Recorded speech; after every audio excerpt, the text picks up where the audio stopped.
We're sending billions of dollars across the seas to other countries and dealing with their problems, their internal problems, and neglecting ours Mm. in the process. The poverty, the homelessness, the mental health crisis, the education, the failing education, the unprecedented illegal immigration, the corruption, the corrupting and deterioration of our culture and civilization, society as Americans. Let's go.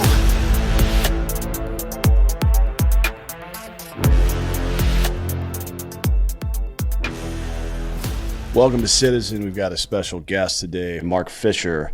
I think a lot of people probably have heard about you, but for those who haven't, give us a quick bio. Well, I'm the founder of Black Lives Matter Rhode Island, and that's my background in social justice activism. Currently, I'm the founder and executive director of BLM Incorporated, and we are located out of the DC area, DC, Maryland, Virginia. We call it the DMV. That's my background.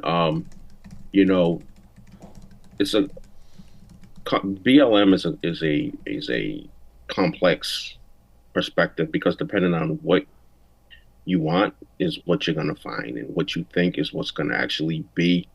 But I'm here to create my own narrative. I've been saying that from, the moment I created my organization to the moment I started standing in solidarity with J6ers to the moment I publicly endorsed Donald Trump. I've always considered my own failings, my own thoughts, and my own way of doing things. And that's how I'm going to continue to go. Okay, well, let's unpack that a little bit. One, I want to start. Well, since we're on the subject, let's just go ahead and get into it. When you say your own faults, I assume by that you mean a wrongfully held ideology or something that has evolved for you over time or something like that. But unpack that a little bit for me. Well, I said thoughts, my own thoughts. Okay, yeah. So Right. so what? Tell me about that then. So, Mhm. tell me the presumption that you have, because this is all life is a big science experiment, right? Like people get so bent out of shape about being right or wrong about things, the pride of authorship shit. It's like you were wrong about everything all the way up until the point you were right about it, just like every other human being that's ever walked the face of this earth, right? But for some reason, people have such an emotional response to being proven wrong instead of just being like, oh shit, now I'm right, which should be good Right. news, right? So hmm tell me what it was, at least from your perspective, what you thought, and then now what you believe, I That's guess. such a great point. And the problem is a lot of times that we let our emotions do the thinking for us instead of coming from it from a logical perspective. I know from my community that's a lot of the problem. We are very emotional. We're over emotional. A lot of times we don't even use logic in our thought process. Case example is the way we revere in our community Barack Obama, and this high esteem and regard that we hold him in our community, and no disrespect to him, but he really hasn't done anything for Black people other than be Black in the highest office in the land. And to me, that's just not enough anymore. Just these token things, and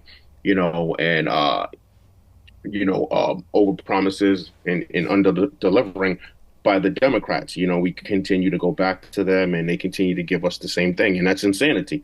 They give us nothing, and insanity is doing the same thing over and over again and expecting a different result. So we're gonna led by me myself, I'm going to lead the race and the charge off of the Democratic plantation. There's other people out there doing their thing, but they have their own motives, their own motivation, and their own perspective. Mine is one where I actually was on the front lines. I was there, and I had a epiphany, and I've been evolving ever since. Yeah. What do you think it was? I guess I've talked about this a lot over the years. I mean, specifically what you're talking about, the Democratic Party in general has, you know, there's this old saying, solved problems don't get out the vote, right? And Right. I've worked on campaigns for black candidates before on both sides, Republican and Democrat. And what you hear from the community leaders in the black communities is we only see you a couple of months before it's time to vote, right? We never hear from you otherwise, which is that's a good fucking point, right? Um, Yeah. but from the perspective of the Democratic Party, they have kind of weaponized the plight of Black America to some degree politically, right? It's like we're going to talk the right talk, and then we're going to give you just enough to keep your heads above water, but never enough to get real buy-in to the community or get real upward mobility or anything like that, right? And we wonder why there's so much nihilistic behavior in Black inner city communities, like gang activity and shit like that. It's like, no, that's how it works. When people don't feel a sense of ownership over their own community, it's broken window theory. They just fuck it up, right? I mean, it's true for shitty rural American places just like it is for, urban places. So I don't understand why this hasn't been called out more, frankly, and sooner. Well, it's funny because as I sit back and watch in real time it being played out, it's actually it's quite funny. It's hysterical to me when I look at the Democratic playbook and I'm watching this unfold in real time, and I'm watching the Democrats get exposed. Their policies are horrible for all Americans. We know this. It's horrible to the nuclear family, to the Black family, to the American family. So when this is being like exposed nationally, like across the country, we're all witnessing this. They're getting a lot of pushback from their own Democratic leaders across the country. These policies, these Democrat policies, and you look at them and it's like their playbook, go-to play. Their number one, works like a charm, never fail, go-to play is the race card. They do it all the time. You know why they do this all the time? Because it works like a charm. And as I'm watching them sit back and try to, absorb the fact that they're being exposed as the real racist and as the real anti-American, party, it's like they have no defense other than to say, no, they're the racist. And it's like, it's so funny. It's almost like it's this canned message, this 7-second canned speech message that they mastered for so long. They have nothing else. They have nothing else to go to. Kamala's out there trying to, fight for, reproductive rights. And, Joe Biden's trying to talk about how, bad Donald Trump is. That's their playbook, other than they're racists. And they have nothing else. And to me, it's hysterical. Sit back, watch it. And Donald Trump's like taking literal words out of Biden's mouth, proving that he's a racist, things he's done, policies he's supported that expose them, the whole party, Bill Clinton, Barack Obama, all these white liberals, all these Black liberals, as the most racist people in the country. And I sit back and watch it, and they're like, Donald Trump's this, Donald Trump's that. And if they think that is going to win them an election, they are sadly mistaken. And they're in for a shock. Yeah, I mean, shock of a generation.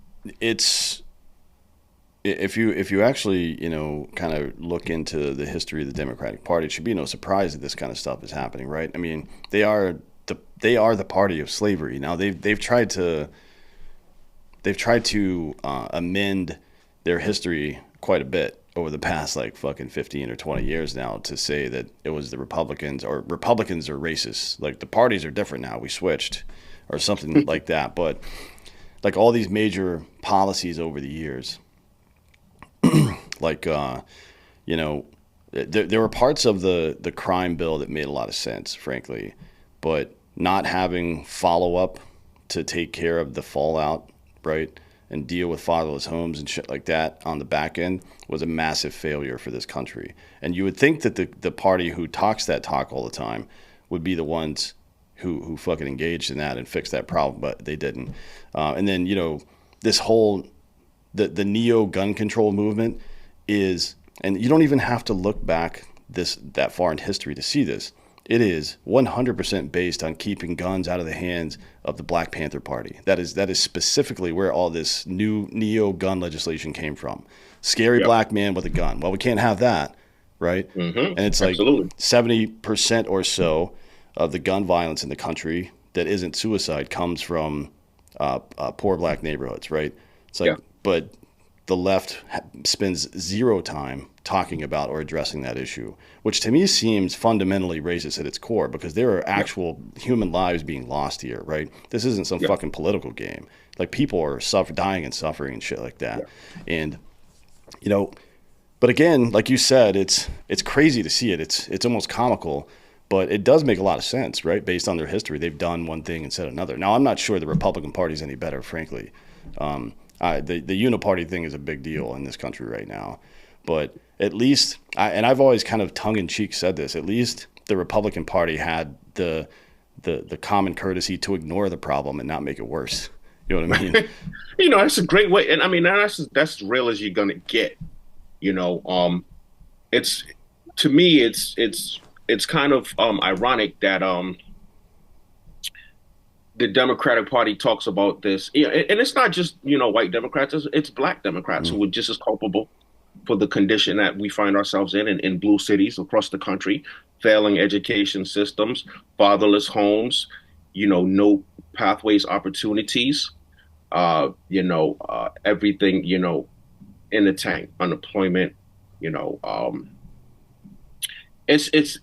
so when you look at these black politicians who are cogs in this white supremacist system,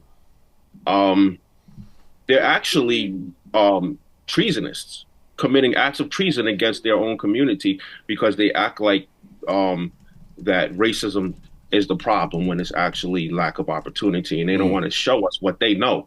They don't want to show us the codes that got them in office and this supposed diverse party that they benefit so much from. Because for them to actually admit the fact that they're the real racist party would have to admit that they have neglected us, our people, for so long, and our communities for so long. But you look at somebody like Bill Clinton, who passed this crime bill, and Biden, who supported it. They talk about the Clinton machine, talks about these were the unintended consequences of passing that crime bill.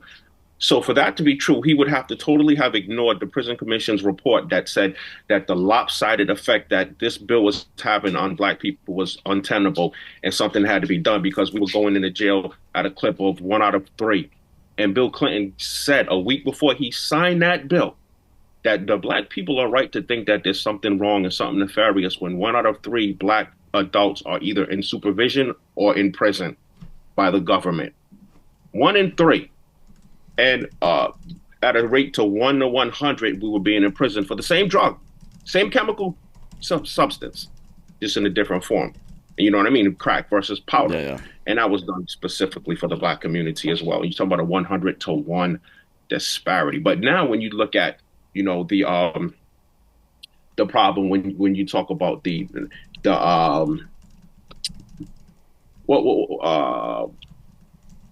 meth problem. That's a problem. That's a crisis. That's not a criminal problem, right? Well, I mean, we have a fentanyl problem now, and that is not coming from black gangs, right? That's coming from cartels to white people primarily, right? And that's what I'm here to tout and preach, that we all human.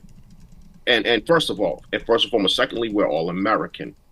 Okay, and these same issues that affect my white brothers and sisters, are the same issues that I'm vulnerable to, that are going to affect me and my children. The same issues that we deal with as far as the untrustworthy government, state and federal level, are the same issues that my children are going to have to deal with. And the militarization of the police in our communities, and the over-policing and over-legislating. That's what I'm going to have to deal with, and my children and my family. And so that's what we're trying to remedy and address. But, it's the same thing. Like I said, they've used this card, the Democrats, because it works like a charm. So, of course, they're going to try to point the finger because it's worked for so long. And like you, I love the way you're like, hey, listen, you just broke it down very simple and clear. Like, this is, this doesn't make sense. This is what the Democrats are doing. And you guys keep going back and voting for them. Well, yes, I'm glad you see it. And it's so clear. But, this is what happens, just like Stockholm Syndrome, when you mastered something, they have the manipulation of the black community down to a science. It's something that black leaders and educated black people and those who are allies of our community are going to have to step up into the forefront and address. Yeah, that's a difficult, tall order, to be honest, to have folks who have been, even the best of people who've been in this game for a while, to come out and admit that you were wrong is tough, right? That's a difficult thing for a lot of people. And to be honest, most of the influencer or influential people are it's a business for them. They're being paid for this stuff, right? So they're not going to take food out of their mouths to do the right thing. That's the majority of people who work in politics are pieces of shit, frankly, and stand by that until the day I die. Now, real's real, right? And the reason that the crime bill came around is because there was mass gang violence going on in major cities across America. It's like, all right, well, we got to do something about it. If there's a crime issue in a community, you've got options. You know, you can throw everybody in prison, militarize the police, and fucking just like, oh, you pretend like you don't know that there's second, third order effects coming in the next generation like that. We knew before 1997 that fatherless homes were a major predictor of criminal activity. We knew that already, right? So anybody Yep. that studied this bill, and I'm sure Clinton was speaking to that effect when he made the comments you alluded to, anybody that was aware of this bill knew exactly what the fallout was going to be, right? They knew Yeah. exactly what it was going to be. But, you know, it was politically safe to do it, so why not? Exactly. And it was at our expense. And nobody wants to be a part of the out group. And so, he realized that he could have, as much as he could have vetoed the bill, it wasn't in his interest to do that. Yeah, 100%. Let me ask you, let's go back for a minute. You seem like you're kind of politically minded generally now, but that may not have always been the case. What was it that got you involved in politics originally, and then why BLM? Such a great question. Because it was BLM first, and I was an activist first, and I started in Rhode Island after George Floyd. That was one of the most traumatizing events in my life. So me and like-minded activists in the state got together and formed the organization, and the same thing was happening all over across the country and the world. It was a ubiquitous collective rage and anger at what we saw, and the response was immediate, and it was something that was unprecedented, unseen on that scale.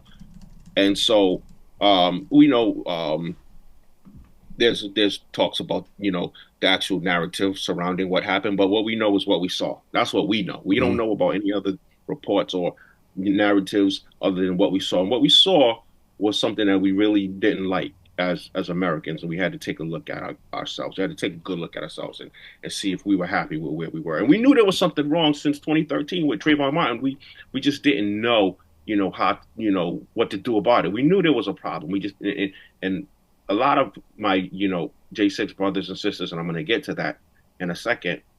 I appreciate them so much because they reach out to me and they express remorse for me, and they express sympathy for my community, and they never knew what we were going through and went through until they have been exposed to it. And the remorse is real, and these are my brothers and sisters, and they're suffering as well.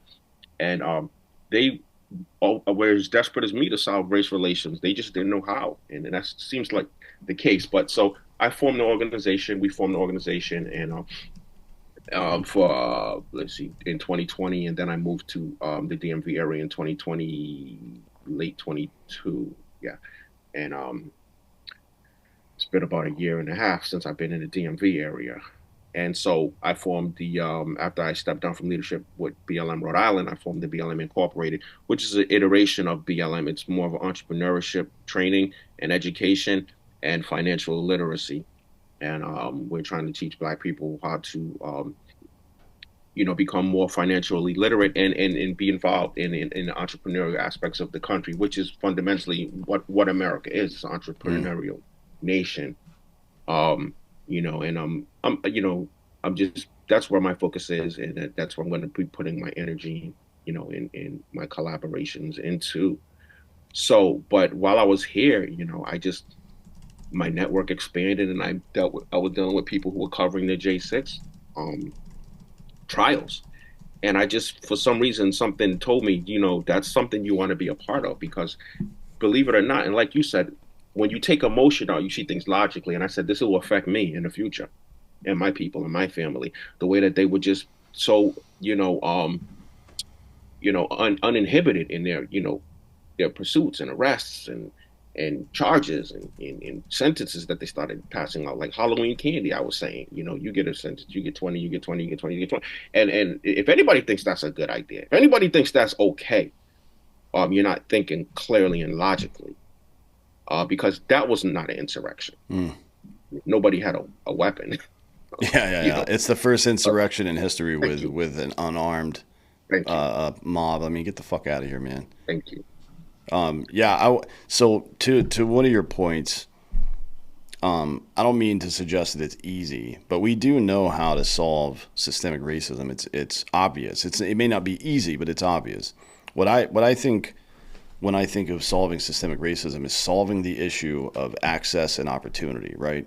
So, because if you talk about the actual traits of what people refer to as systemic racism, I get treated improperly by the criminal justice system, right?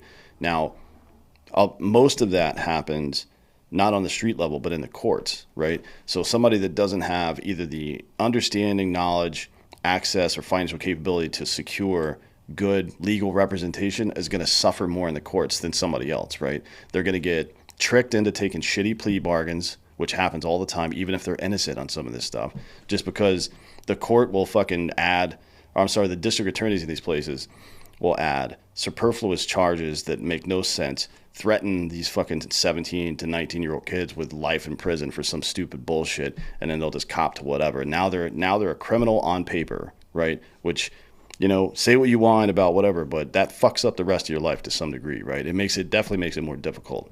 And then opportunity is the other one, right? It's like, that's why I appreciate what BLM Inc. specifically does with financial literacy. Like, there's this idea from it's the subtle racism of low expectations, I believe is what they call it.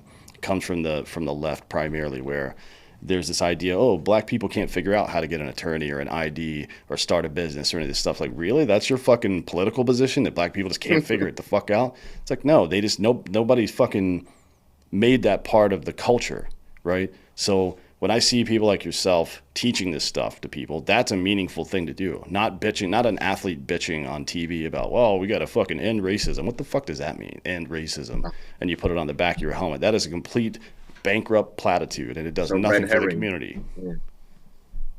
That's a red herring, and it's detracting from the issues that really matter to us, and that's the plight of American communities and across the country, all marginalized communities that are suffering. We're sending billions of dollars across the seas to other countries and dealing with their problems, their internal problems, and neglecting ours in the process. The poverty, the homelessness, the mental health crisis, the education, the failing education, the unprecedented illegal immigration, the corruption, the corrupting and deterioration of our culture and civilization, society as Americans.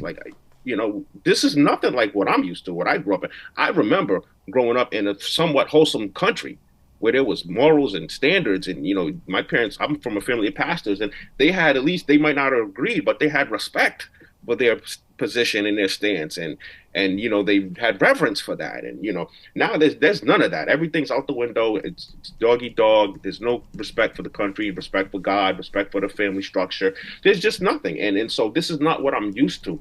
And so when we talk about make America great again, if you take the emotion out of it, I agree. That's why I'm MAGA. That's why I just did an interview with Monica Crowley, and it's titled From BLM to MAGA. And I like the way she I never looked at it like that, but that's exactly what happened in my evolution.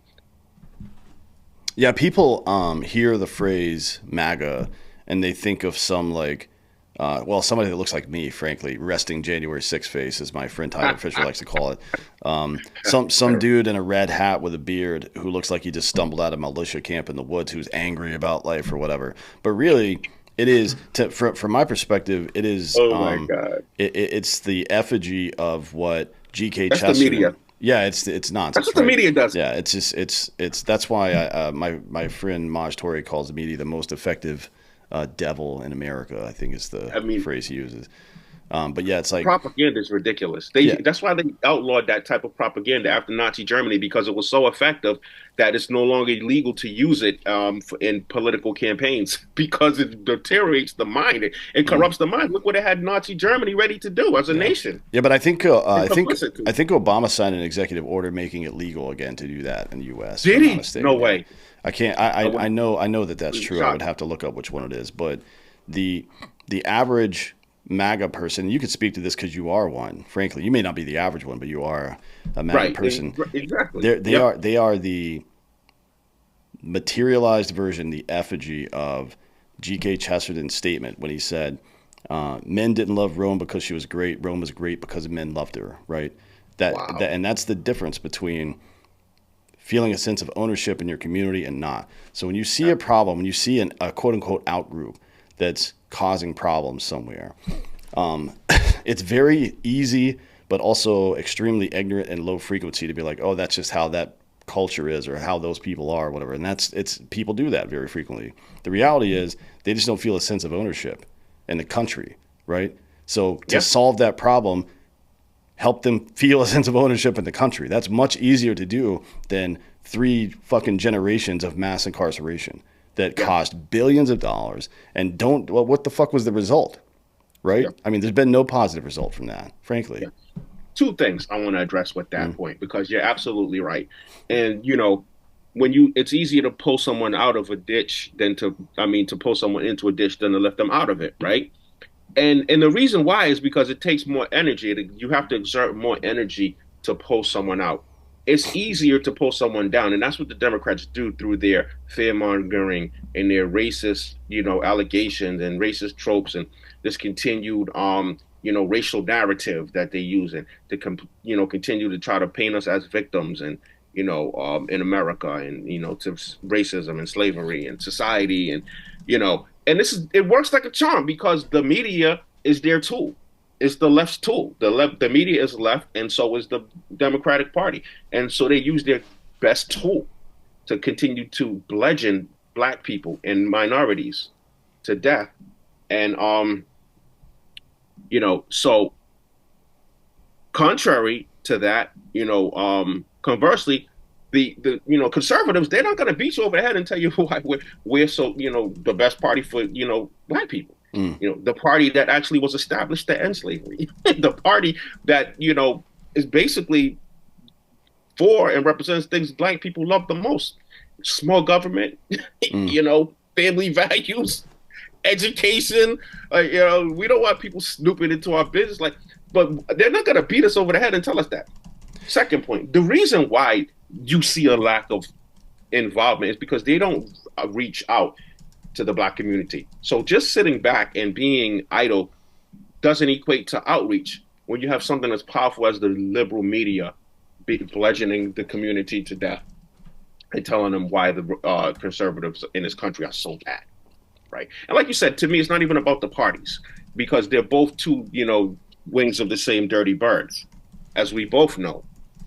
It's the government. It's the people versus the government. It's the ruling class versus the everyday Joe, the average person that we have to worry about because my neighbor doesn't have power over me, right? My white neighbor can't, destroy my name and my livelihood and you throw me in prison and break up my family and storm into my home in the middle of the night, with a tank and a 50 cal gun attached to it, and traumatize my children.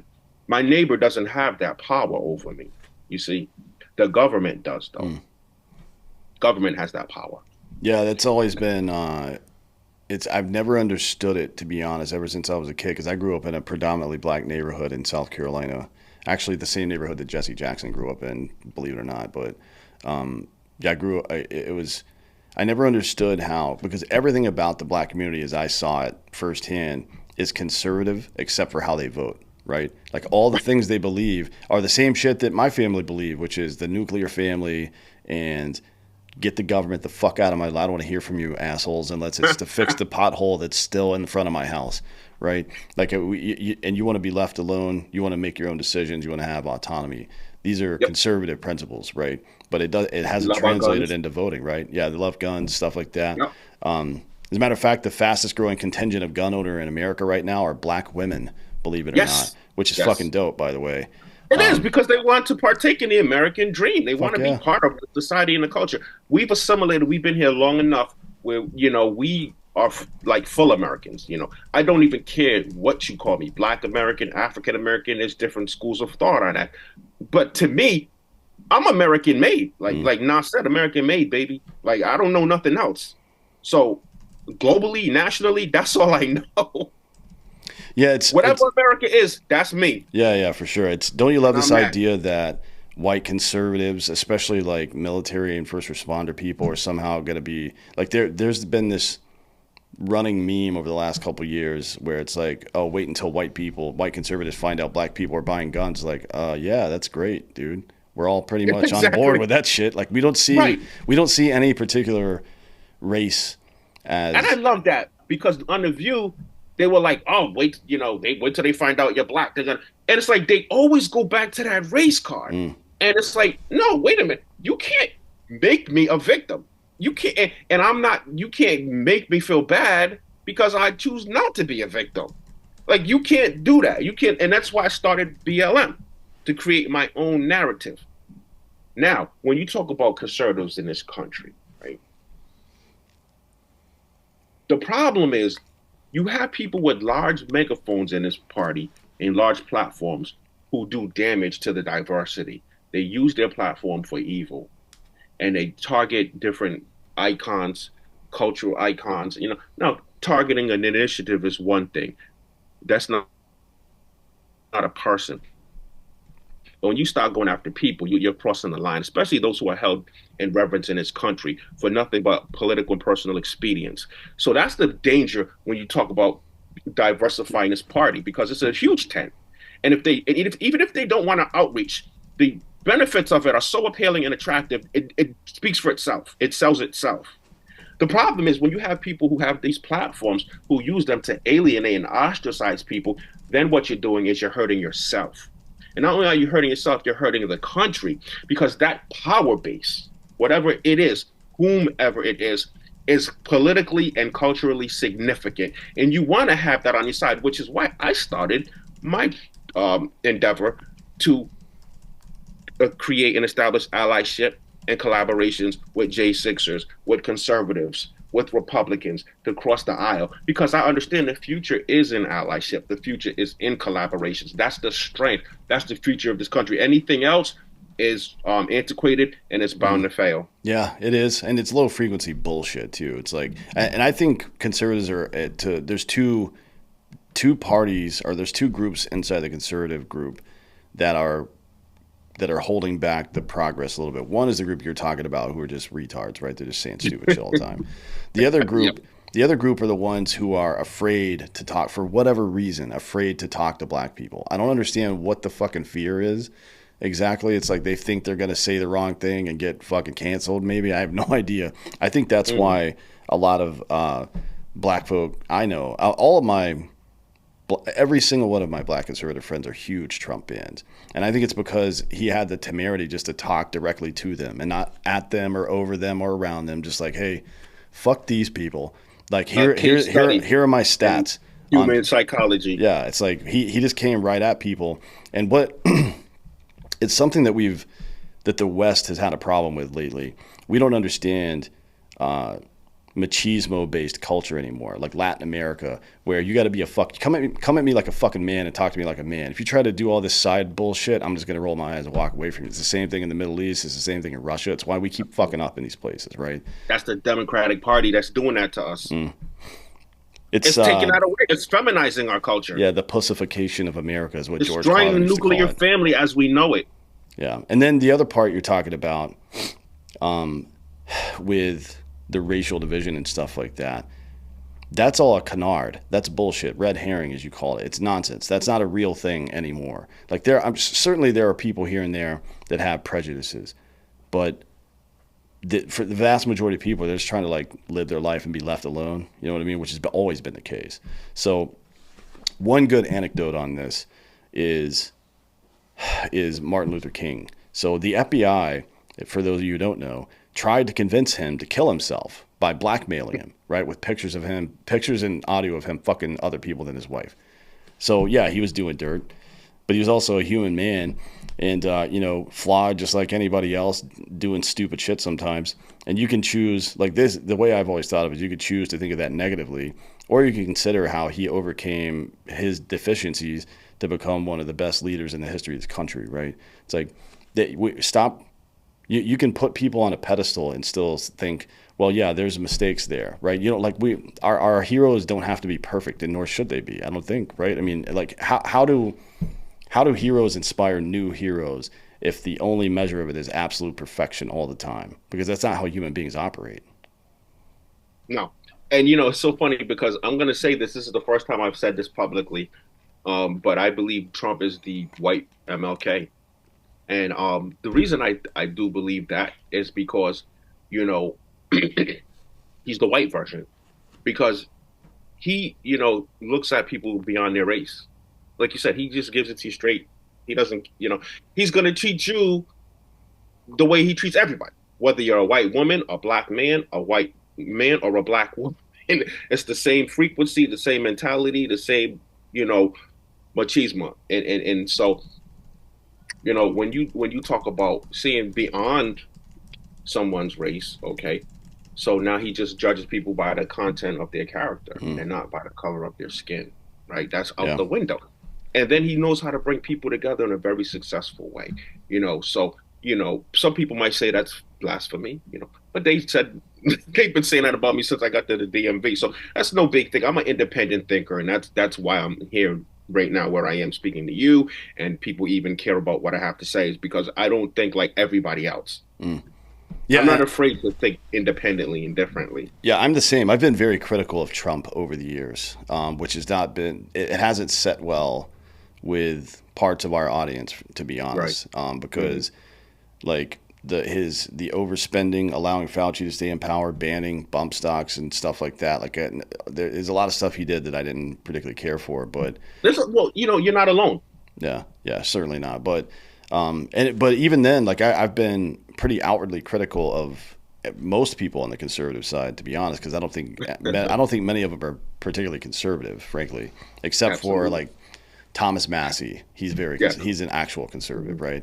Hmm. But it's still been very difficult for me to get left leaning people to even come on this show, to be honest, because I don't know what they think's going to happen. I don't do like gotcha bullshit or whatever. And there's a couple, there's like what 150 episodes of this show now, and I had another show similar to this before that had over 100 as well. So there's plenty of information out there about how I So why conduct is it hard myself. for you? Why is it hard for you to get left-leaning people to come on then? It's a good question. I don't know. I would. That's interesting. They just Mhm. don't respond or don't accept the invite for whatever reason. Hmm.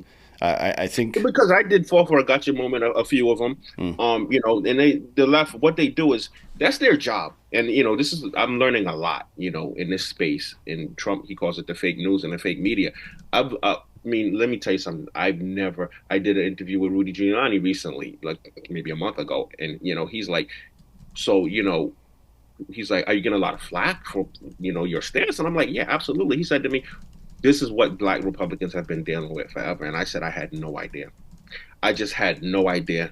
I feel so bad. I'm ashamed that I was a part of that think tank, that mob, mass mind of people that are coming for me relentlessly. And I'm like, yo, this is insanity. Like, this is insane.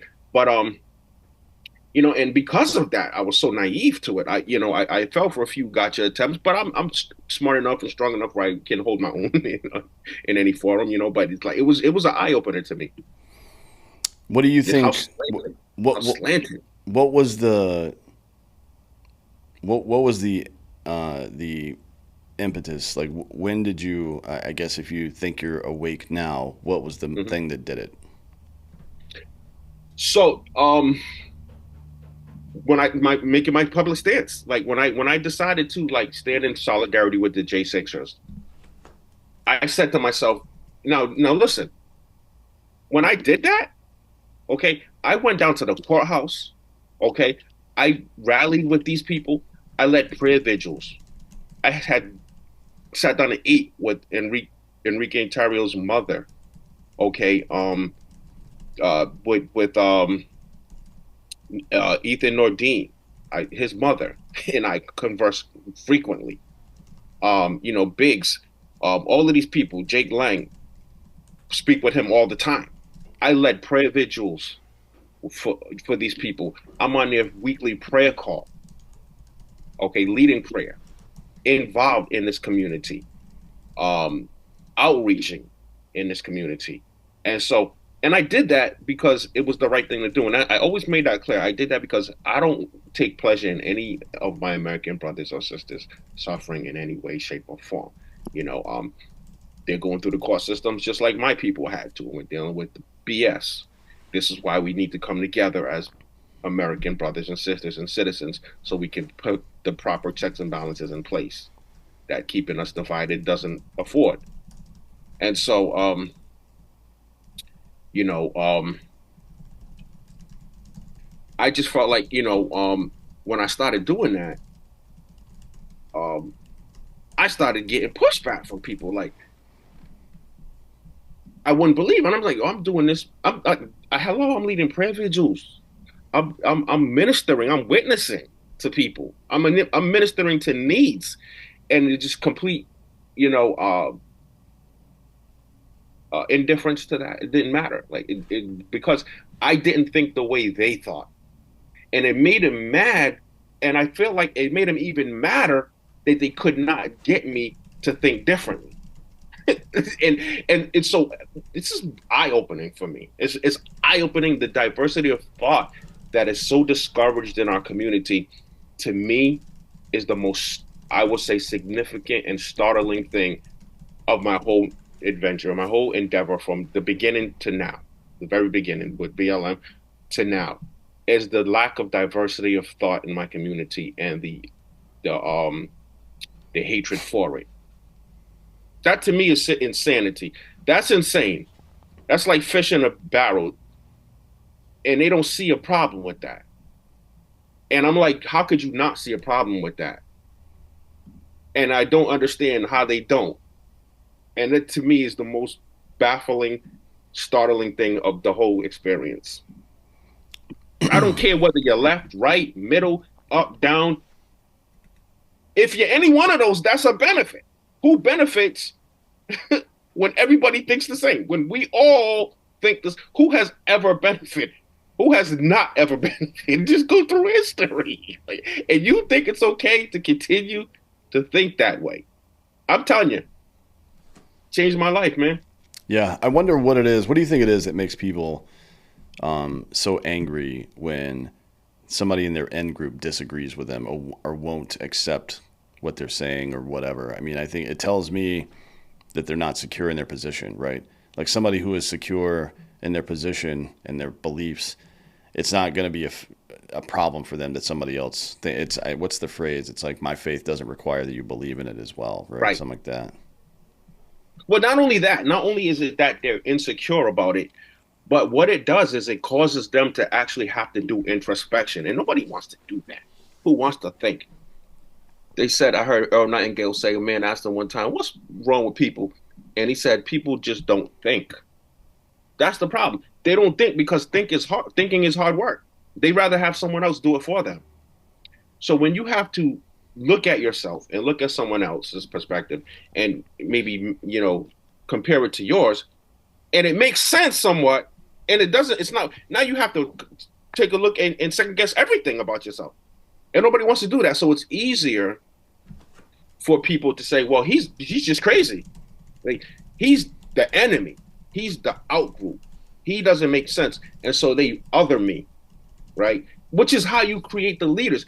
And this is why the leaders and the captains of industry and the entrepreneurial, those who are on the forefront and the cutting edge inventors in this country, they understand their power lies in the unbelief and the mass mind of other people, of the masses. Because if they thought like we did, then everybody would be, they wouldn't benefit from everybody's indifference and just, complacency. But because of that, because of their indifference and their complacency, those who take the risk and are willing to lead and be ridiculed and be different and step forward and stand up, those are the ones who benefit. They get, to the victor goes the spoils. They are the ones who were the winners because they were not afraid. They took the risks. They stood up in life and they were counted. Yeah. And so, so nobody wants to have to, those are the ones who we don't want to ridicule and mock those, but we never want to be like them. We don't want to mock them and ridicule them because we stand on the pedestal of their ignorance and complacency, but we never want to be like them. We're grateful for our illumination. Yeah, an sure. epiphany. Yeah, I mean You know, it goes both directions though. So like Trump was clearly better for the black community in measurable ways, right? Like the economic data on his presidency for black America it's indisputable that he was better than any previous president, right? As far as black economics goes. So the left says, but he's racist. Like, all right, how? Tell me how. Like, I'm willing to accept it if you say that. Just show me the evidence. And it's because he speaks frankly about things and he's an old man and says stupid shit sometimes, maybe. I don't know. But to me, racism has racist effects. Like, there's practical examples of how this, not like hurt feelings and shit. Show me, from a leader's perspective, like an individual could be racist and maybe hurt feelings or a sense of disassociation might be the effect of that. But when the vast majority of people, 82% on average before 2016, 82% on average, people voted because of the economy, right? They voted one way or the other because of the economy. It's why we had so many more swing voters back in the day. So show me the practical effects of this racism, right? Otherwise, shut the fuck up about that and talk about policy because I don't care about any of these fringe things. And on the other side of that is, you kind of alluded to this a minute ago, but if you're a conservative out there and you've been, man, I would call it in denial, but let's say you've been skeptical about the way that black America gets treated in the criminal justice system.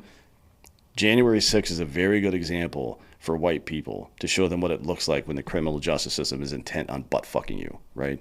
Like you are the weight of the state against you, and you will not win that fight, right? So you can understand maybe now, at least take the time, take a beat, and try to understand from Black America's perspective that what that feels like, how you now feel about the government, right?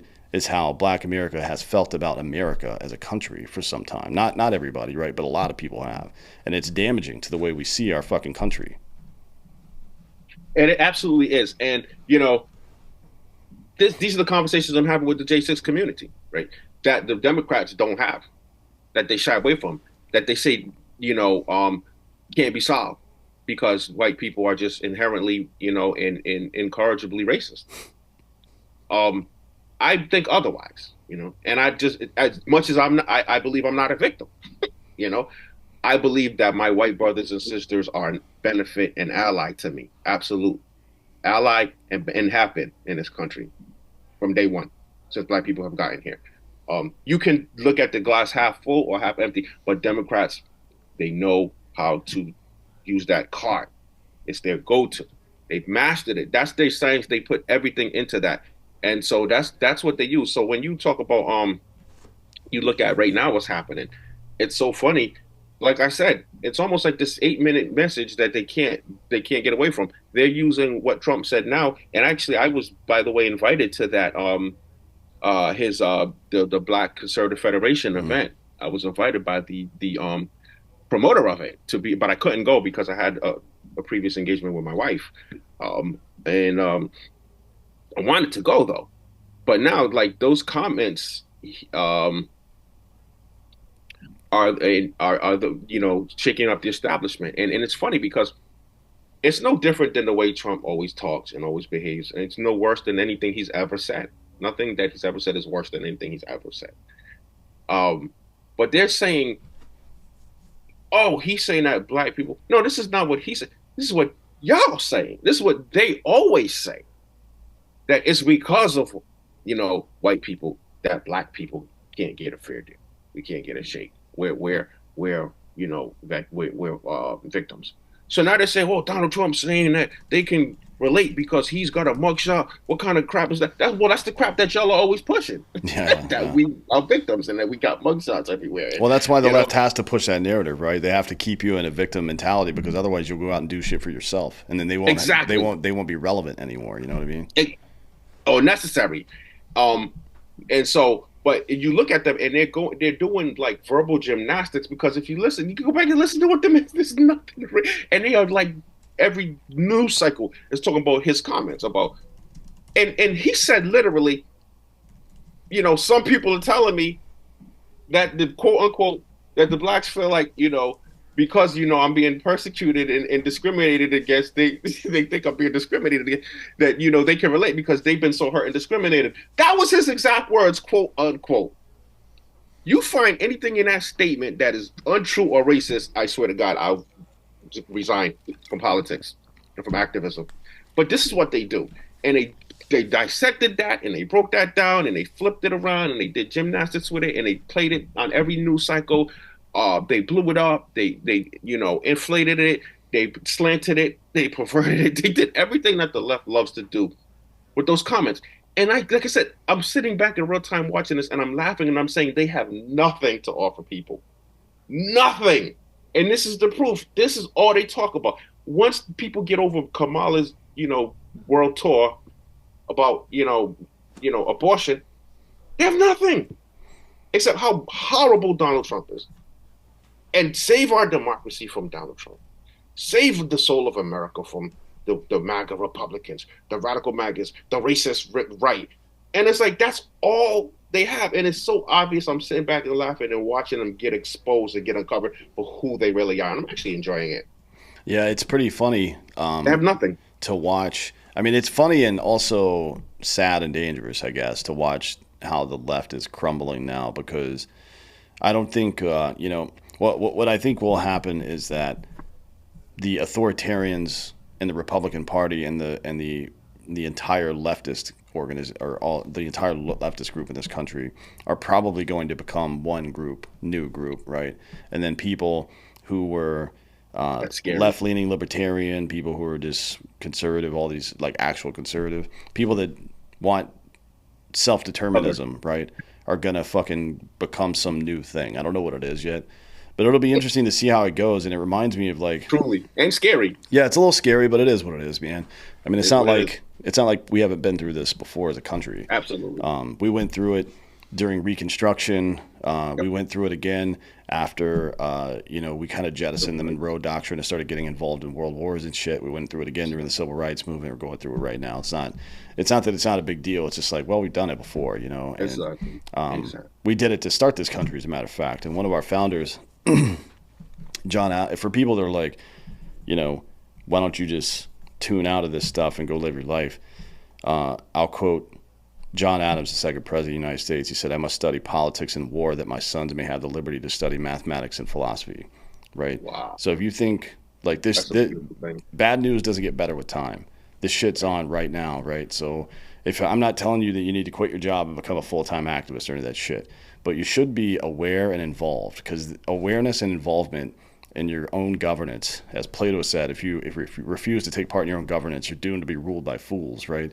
If awareness and involvement, particularly at the local level, but even at the national level, is the insulation from the danger, right? Like these authoritarians sick on power and money, they only have power if you believe they do, if you allow them to, right?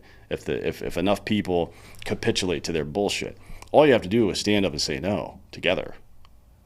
There used to be this saying in the 80s and 90s, I think is where I left off, that the most dangerous thing in America was an educated black man. I'm sure you remember that phrase. You probably grew up hearing it. I think, and that was, the comment was meant to suggest that the government or white people or somebody is afraid of educated black people, right?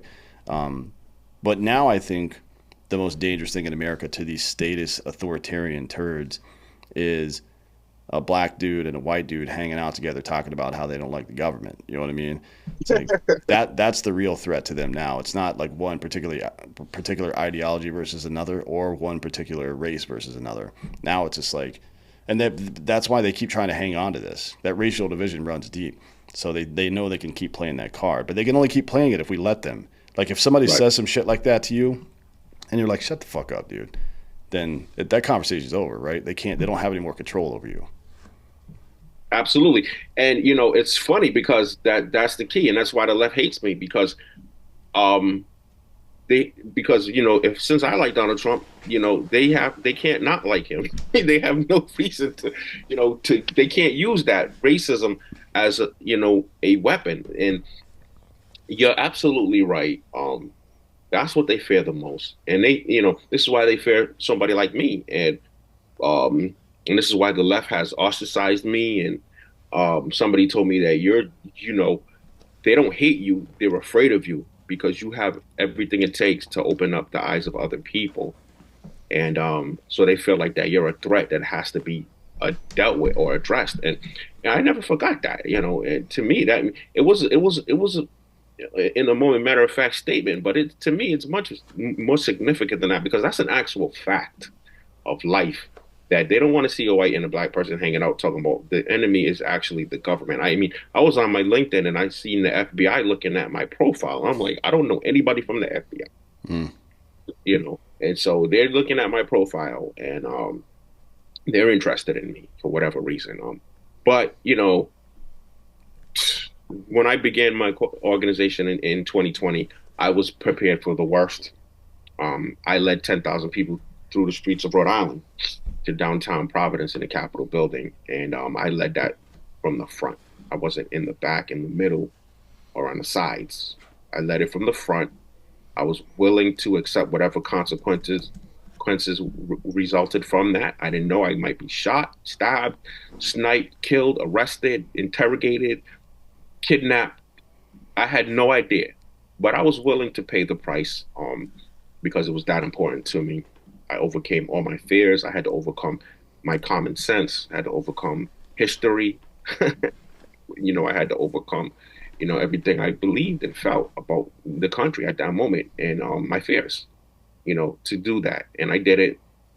And I knew after that day that it was a new era. It was a dawn of a new era in this country, especially for me in my state and my mentality, because what I realized was, well, I didn't get whisked away in the back of some, Fed, suburban SUV by any means. I wasn't in any black, dark boiler room being beat or interrogated. I didn't get kidnapped. I didn't get shot. I didn't get sniped. I didn't get bothered at all. A couple of funny things started happening and made me just raised my, eyebrows and awareness level. But, no more than just being alive in this world, I would say at this point. But it made me realize that hey, listen, the world belongs to the brave, and chance favors the bold and the brave. So that's what that whole event, and that whole experience in time that led to for me. Yeah. Well, now you've got kids, right? So your kids are gonna they're gonna grow up without that sense of impending doom when it comes to America, that a lot of people do face, right? Um, Yeah. and it's like an artificially manufactured glass ceiling for a lot of people. They think, well, because I'm black, I can only get so far. It's like, well, that's not true, man. It's not true. Like, as much as I Huh. dislike him for the way he behaved during to get us into Iraq, Colin Powell is a pretty good example of how if you're smart enough and driven enough, you can do whatever the fuck you want, right? Um, Absolutely. so it's like, A lot of black conservatives, oh all yeah, of them yeah, actually. Byron yeah. Donalds, I really like him. Ben Mm, Carson, even Tim Scott, has his, it pros. And, the guy, Deontay, who invited me to the, mm. the event, like these are black, powerful men in our country, and they all conservatives. When you look at the black caucus, it's all Democrat. Does anybody think that's ridiculous other than me? I mean, I don't know. Maybe I'm in bizarro world, but that seems ridiculous to me. And it's not because conservatives hasn't haven't tried to be a part of that. So when you look at that party, when you look at them, they are totally self-destructive, um, totally what do you call it, Faustian, you know, culture where they're willing to sell their souls, for power. They don't care what it takes to hold on to power and control. They will lie, they will kill, they will steal, they will use, they will abuse. The Democrats will do whatever it takes to maintain power. That's what it's about for them. That's why I walked away. And that's why I'm leading this charge in the campaign for all black people and liberals who are independent thinking and minded, to do the same, to get off that plantation, to leave the Democratic Party, not to be afraid, to think independently, even if you don't join the Republican Party or sign up for the conservatism movement.